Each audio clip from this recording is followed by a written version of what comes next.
Chers amis, bonjour. 2023 est là. Rappelons juste qu'en 2022, nous avons reçu nos amis visétois pour fêter le 64e anniversaire du jumelage entre nos deux villages. Ensuite, nous avons organisé le Forum des sports au mois de septembre, comme d'habitude. Donc, ce forum réunit l'ensemble des associations sportives. Nous avons récompensé un bon nombre de sportifs méritants. Ensuite, donc, nous avons réalisé l'opération Octobre Rose. Donc, là aussi, beaucoup d'associations se sont mobilisées. Des personnes également, des gens de Saint-Léger, de Damazan sont venus donc en renfort, les motards.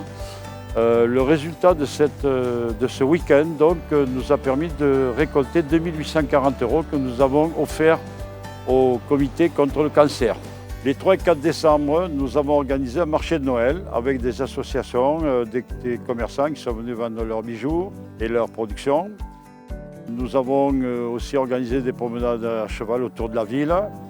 Et le soir donc, du deuxième jour, nous avons organisé un tour de chant de Noël à l'église de Saint-Félix, où se produisait Philippe Candelot. Notre présence au sommet de la passerelle qui traverse la voie ferrée donc, à la gare d'Aiguillon n'est pas anodine. Nous avons comme projet la construction d'un pôle d'échange multimodal au niveau de la gare pour 2 raisons. La première, c'est de rallier la commune d'Aiguillon à la zone de la confluence qui se situe à Damazan. La deuxième, c'est de créer suffisamment de parking pour, si vous voulez, enlever au centre-ville d'Aiguillon le surplus de véhicules aujourd'hui qui bloque un petit peu la circulation dans notre centre-ville. Nous avons l'intention de créer un parking donc, dans la vallée de Garonne, en face de l'aile du château, et construire des parkings de l'autre côté de la voie ferrée. Ici, nous sommes devant le centre d'animation municipal. Alors, je rappelle qu'au début de l'année 2022, nous avons créé un poste de responsable jeune de 13 à 25 ans qui est occupé par Jean-Marcel Lebras. Sa tâche est simple et il s'occupe des jeunes de 13 à 25 ans. Il a reçu plus de 500 jeunes de la cité scolaire, des alentours aussi, qui sont venus donc, lui demander des renseignements et leur parler de leurs problèmes. Notre projet de réaménagement du cinéma est en cours, donc avec pour objectif l'aménagement d'une 2e salle, la réfection de la première salle, donc l'existante, et la création d'un espace ludique et convivial. Voilà, donc ce projet devrait voir le jour en 2024. En 2021, nous avons mis en place un programme de remplacement des ampoules de l'éclairage public par des LED. Cette opération va se poursuivre en 2022 et 2023.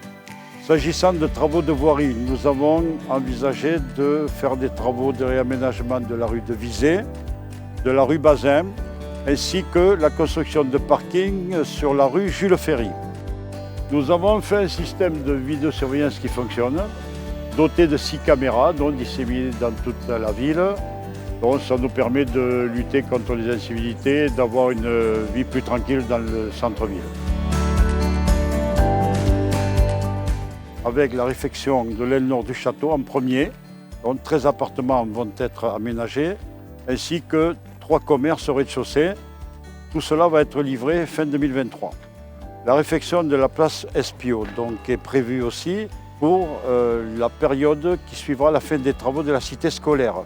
Concernant le réaménagement du centre-ville, nous interviendrons sur l'habitat, sur le commerce, sur la circulation ainsi que la sécurité. Ce projet doit nous permettre d'écrire Aiguillon 2035 afin de développer la commune comme il se doit.